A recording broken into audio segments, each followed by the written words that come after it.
SPP बारे छलफल गर्न बोलाइएको संसदीय समितिको बैठकमा प्रधानमन्त्री शेरबहादुर देउबा अनुपस्थित भयो डरलाग्दो खुलासा। अमेरिका भ्रमण र एसपीपी बारे जवाब दिनबाट भाग्दै प्रधानमन्त्री शेरबहादुर देउबा। एसपीपी बारे गठबन्धनका नेताहरूको बैठक जारी। प्रधानमन्त्री देउबा नआएपछि संसदीय समिति बैठकबाटै बाहिरिए नेता माधव कुमार नेपाल। प्रधानमन्त्री शेरबहादुर देउबा संसदीय समितिमा अनुपस्थित हुनु खेदजनक रहेको भीमबहादुर रावलको भनाई। सबै पूर्व माओवादीहरू एकै ठाउँमा आउने वातावरण बनेको माओवादी केन्द्रका अध्यक्ष पुष्पकमल दाहाल प्रचण्डको भनाई। प्रधानमन्त्री शेरबहादुर देउबाको अनुपस्थितलाई अपमान नभन्न काङ्ग्रेसको आग्रह। काठमाडौँ महानगरपालिकाको नीति तथा कार्यक्रम आज सार्वजनिक गरिँदै। प्रधानमन्त्री शेरबहादुर देउबालाई गठबन्धनका 3 दलको सुझाव। अमेरिकालाई पत्र पठाउनुहोस्, अन्यल चिर्न श्वेत पत्र जारी गर्नुहोस्। अमेरिका भ्रमण र एसपीपी बारे संसदीय समितिले प्रधानमन्त्री शेरबहादुर देउबासँग छलफल गर्दै। सिस्डोलमा रङ्गशाला र पार्क बनाउन चाहन्छौँ, काठमाडौँका नवनिर्वाचित मेयर बालेन्द्र शाहको भनाई। प्रधान सेनापति लेबनान प्रस्थान, उतैबाट अमेरिका जाने भएपछि चर्को विरोध। स्थानीय चुनावमा धम्कीको राजनीति, केन्द्रमा पानी बारबार। इलाम जिससमा एमाले र एकीकृत समाजवादी गठबन्धन विजय। र अमेरिका भ्रमण र एसपीपी बारे जवाब दिनबाट भाग्दै प्रधानमन्त्री शेरबहादुर देउबा। चर्को आलोचना। थाइल्यान्ड भ्रमणमा यसरी गए पूर्व राजा ज्ञानेन्द्र शाह। अब हेर्नुहोस् पुरा समाचार। दर्शकबिन नमस्कार, तपाईहरू यति बेला युआर नेपाली युट्युब च्यानल हेर्दै हुनुहुन्छ। दर्शकबिन, यदि हाम्रो च्यानल युआर नेपालीसँग अझै पनि सब्सक्राइब गरेर जोडिनु भएको छैन भने सब्सक्राइब गरी जोडिनुहोला, साथै सँगै रहेको बेल आइकनलाई दबाउन पनि नभुल्नुहोला। दर्शकबिन, तपाईहरूले हामीलाई कहाँदेखि हेर्दै हुनुहुन्छ, कस्तो अवस्थामा हेर्दै हुनुहुन्छ, देशदेखि हेर्दै हुनुहुन्छ या विदेशदेखि हेर्दै हुनुहुन्छ? यदि तपाईहरूले हामीलाई रेगुलर हेर्नुहुन्छ भने रेगुलर र पहिलोपटक हेर्दै हुनुहुन्छ भने पहिलोपटक भनी कमेन्ट बक्समा गई कमेन्ट गरी हाम्रो मेहनतको लागि एउटा सानो लाइक गर्न पनि नभुल्नुहोला। दर्शकबिन, अमेरिका भ्रमण र एसपीपी बारे जवाब दिनबाट प्रधानमन्त्री शेरबहादुर देउबा भागिरहेका छन्। आसन्न अमेरिका भ्रमण तथा अमेरिकी स्टेट पार्टनरसिप प्रोग्राम एसपीपी बारे सडकदेखि सदनसम्म विरोधका आवाज उठे पनि प्रधानमन्त्री शेरबहादुर देउबा भने त्यसबारे जवाब दिनबाट पछाडि हटेका छन्। असारको अन्तिममा हुन लागेको भ्रमणबारे सदनमा जानकारी नभएको भन्दै प्रतिपक्षी दल सांसदहरूले निरन्तर आवाज उठाइरहेका छन् भने एसपीपी बारे प्रतिपक्षी सांसद मात्र नभएर सत्ता पक्षकै सांसदहरूले समेत त्यसको जवाब प्रधानमन्त्री स्वयं आफैले दिनुपर्ने बताइरहेका छन्। यता प्रधानमन्त्री देउबा दुवै विषयको जवाब दिनबाट पछाडि हटिरहेका छन्, भागिरहेका छन्। अमेरिका भ्रमण र एसपीपी बारे सांसदमा जवाब माग गरिए पनि रक्षा मन्त्रीको समेत जिम्मेवारी सम्हालिरहेका प्रधानमन्त्री देउबाले गृहमन्त्री मार्फत जवाब पेश गरेका छन्। त्यसो त एसपीपीको विषयमा सङ्घीय सांसदको अन्तर्राष्ट्रिय सम्बन्ध समितिले जवाब माग गर्दै आजको लागि प्रधानमन्त्री शेरबहादुर देउबालाई बोलाएको छ। तर आजको बैठकमा पनि प्रधानमन्त्री शेरबहादुर देउबा नगएपछि चर्को आलोचना भएको छ।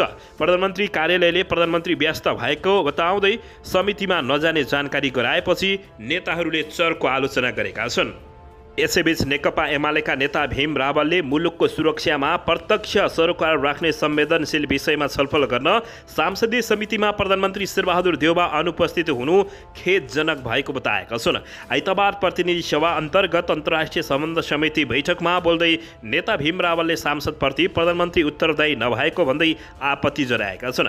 प्रधानमन्त्री सांसदप्रति अनुत्तरदायी हुनुभयो। प्रधानमन्त्रीले संसदीय समितिमा आउँछु भनेका अकारण सचिवालय मार्फत आउँदिन भन्नु खेदजनक भएको बताएका छन्। समितिले खेद प्रस्ताव पारित गर्नुपर्छ उनले भने। उक्त समितिले एसपीपी र अमेरिका भ्रमणबारे छलफल गर्न प्रधानमन्त्रीलाई बैठकमा बोलाएको थियो, तर प्रधानमन्त्री कार्यव्यवस्था देखाउँदै समितिमा अनुपस्थित भएपछि उनको आलोचना सुरु भएको हो। भीम रावलले बैठकमा प्रधानमन्त्रीको अनुपस्थितिप्रति खेद प्रस्ताव पारित गर्नुपर्ने माग राखेका छन्। नेकपा एकीकृत समाजवादी अध्यक्ष माधव कुमार नेपाल प्रतिनिधि सभा अन्तर्गतको अन्तर्राष्ट्रिय सम्बन्ध समिति बैठकबाट बाहिरिएका छन्। अमेरिकन सहयोग स्टेट पार्टनरसिप प्रोग्राम एसपीपीका बारेमा जवाब दिन प्रधानमन्त्री शेरबहादुर देउबा नआएपछि अध्यक्ष माधव कुमार नेपाल बैठकबाट बाहिरिएका हुन्। समितिको बैठकमा पुगेका माधव कुमार नेपाल प्रधानमन्त्री शेरबहादुर देउबा अनुपस्थित हुने जनाए लगत्तै बालुवाटारमा सत्तारूढ दल गठबन्धनको बैठक बसिरहेको छ भन्दै बाहिरिएका हुन् भने यति बेला समितिको बैठक जारी रहेको छ। प्रधानमन्त्री शेरबहादुर देउबाको निकै चर्को आलोचना भएको छ। दर्शकबिन यसैबीच यता नेकपा माओवादीका अध्यक्ष पुष्पकमल दाहाल प्रचण्डले सबै पूर्व माओवादीहरू एकै ठाउँमा आउने वातावरण भनेको बताएका छन्। आइतबार नेपाल राष्ट्रिय कर्मचारी महासङ्घ केन्द्रीय समितिको बैठकलाई सम्बोधन गर्दै प्रचण्डले आफूहरू एकताको श्रृङ्खला पार गरेर यहाँ आइपुगेको बताएका छन्। स्वयं हाम्रो माओवादी आन्दोलनभित्र पनि विभाजनको श्रृङ्खला र एकताको नयाँ प्रक्रिया हुँदै अब चाहिँ करिब कस्तो ठाउँमा पुगेका छौँ भने सबै पूर्व माओवादी भन्ने जति एक ठाउँमा आउने वातावरण भनेको छ। अब फेरि विभाजनलाई निषेध गरेर एकताले ठाउँ लिँदैछ, छुट्टै त्यो टुङ्गो लगाउने पुग्दैछ उनले बताएका छन्। प्रचण्डले सङ्घीय लोकतान्त्रिक गणतन्त्र उल्ट्याउन चाहने प्रवृत्ति अहिले पनि सक्रिय नै रहेको बताएका छन्। कर्मचारी तन्त्रभित्र उपल्लो तहका कर्मचारीहरूमा यो सङ्घीयता या सङ्घीय निजामती ऐनलाई अगाडि बढाउने कुरा या वृत्ति विकाससँग सम्बन्धित नयाँ प्रक्रियालाई सम्बोधन हुन नदिने प्रवृत्ति रहेको भन्दै उनले आरोप लगाएका छन्। दर्शकबिन यसैबीच पूर्व राजा ज्ञानेन्द्र शाह र पूर्व रानी कोमल शाह थाइल्यान्ड भ्रमणमा प्रस्थान गरेका छन्। मध्याह्न थाई एयरको विमानबाट 4 जना थाइल्यान्ड उड्नु भएको हो। उहाँहरूको साथमा निजी सचिवालय सागर तिमल सिन्हा, सशस्त्र प्रहरीका निजी सुरक्षाकर्मी राजु गुरगाई जानुभएको बताइएको छ।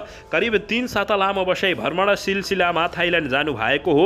निर्मल निवास स्रोतका अनुसार पूर्व राजाको निजी भ्रमण हो। 5 दिन अघि अमेरिका बस्दै आएका नाति वीरेन्द्र थाइल्यान्ड पुगिसक्नु भएको जानकारी प्राप्त भएको छ। उच्च शिक्षाको लागि थाइल्यान्ड बस्दै आएका नीति द्वयपूर्ण र कृतिकालाई भेट्न ज्ञानेन्द्र थाइल्यान्ड जान लागेको जानकारी प्राप्त भएको छ। उहाँलाई बिदा गर्न युवा विश्व हिन्दू महासङ्घका अध्यक्ष राजन महार्जन र आफन्तहरू त्रिभुवन अन्तर्राष्ट्रिय विमानस्थल पुगेको जानकारी प्राप्त भएको हो।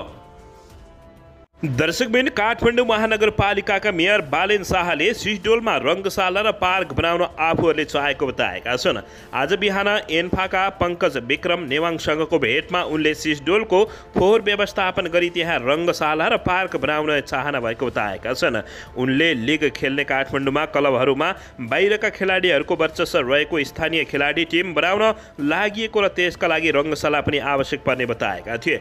महानगरका क्लबबाट खेल्ने खेलाडी उत्पादन गर्नको लागि सम्बन्धित पक्षसँग सहकार्य गर्दै ग्रासरुट फुटबलका कार्यक्रम सञ्चालन गर्न चाहन्छु, मेयर बालेन शाहले भनेका छन्। सिसडोलमा रहेको फोहोरलाई उचित व्यवस्थापन गरेर सुन्दर रङ्गशाला र पार्क निर्माण गर्न चाहने बालेन शाहले बताएका छन्। काठमाडौँबाट सिसडोल करिब 12 किलोमिटरको दूरीमा पर्छ।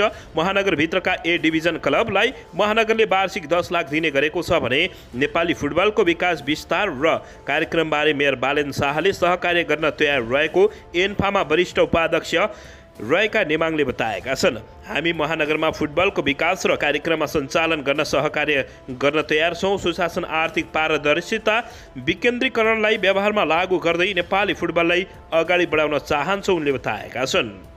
दर्शकबिन यसैबीच यता नेपाल कम्युनिस्ट पार्टी एकीकृत समाजवादी निकट युवा सङ्घ नेपालले स्टेट पार्टनरसिप प्रोग्राम एसपीपी को विरोधमा शनिबार काठमाडौँमा विरोध प्रदर्शन गरेको छ। माइती घर मण्डलमा युवा सङ्घको अतिरिक्त क्रियाकलाप विभागले आयोजना गरेको विरोध प्रदर्शनमा सहभागी युवाहरूले एसपीपी का बारेमा सरकारले स्पष्ट पार्नुपर्ने माग गरेका छन्।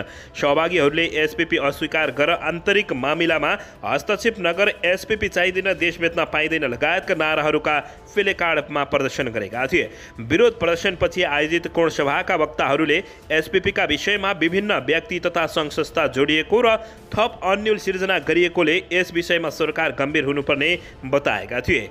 एसपीपी राष्ट्रको हित विपरीत रहेकाले खारेज गर्नुपर्ने माग उनीहरूको रहेको छ। पार्टीका केन्द्रीय सदस्य एवं युवा सङ्घका अध्यक्ष नरेश साईले एसपीपी सम्झौता प्रक्रिया अगाडि बढाउनलाई देश निकाला गर्नुपर्ने बताएका छन्।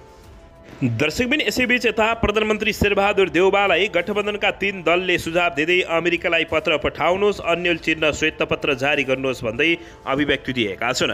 काङ्ग्रेस बाहेक सत्तारूढ दलका प्रमुख नेताहरूले अमेरिकी स्टेट पार्टनरसिप प्रोग्राम एसपीपी बारे देखिएको अन्यल चिन्ह प्रधानमन्त्री शेरबहादुर देउवालाई 2 सुझाव दिएका छन्। माओवादी एकीकृत समाजवादी पार्टी र जनता समाजवादी पार्टीका शीर्ष नेताहरूले एसपीपी अस्वीकारको पत्र अमेरिकालाई पठाउन र श्वेतपत्र जारी गर्न प्रधानमन्त्री शेरबहादुर देउवालाई सुझाव दिएका छन्। प्रधानमन्त्री शेरबहादुर देउवासँग मैले प्रश्न उठाएपछि उहाँले स्पष्टसँग जवाब दिनुभएको छ। उहाँले अमेरिका भ्रमण गरे पनि गर्ने हो भने पनि नेपाललाई सुरक्षामा आबद्ध हुने कुनै पनि दस्तावेजमा हस्ताक्षर गर्दिन, कसैले भने पनि मान्दिन भन्नुभएको छ। उहाँको जवाबबाट हामी खुसी छौँ स्पष्ट रूपमै भन्नुभएको छ माधव कुमार नेपालले भनेका छन्। उनले भने नेपालको हितमा आज पुग्ने कुनै पनि काम मबाट नहुने माधव कुमार नेपालले भनेको उनले बताएका छन्। एसपीपी अहिलेसम्म स्वीकार गरेका छैनौँ र एसपीपी जस्तो राष्ट्रिय हित विपरीत सम्झौता कुनै पनि हालतमा गर्दैनौँ भन्ने स्पष्ट घोषणा गर्ने सहमति भएको छ भन्दै नेता नारायण काजी श्रेष्ठले अभिव्यक्ति दिए।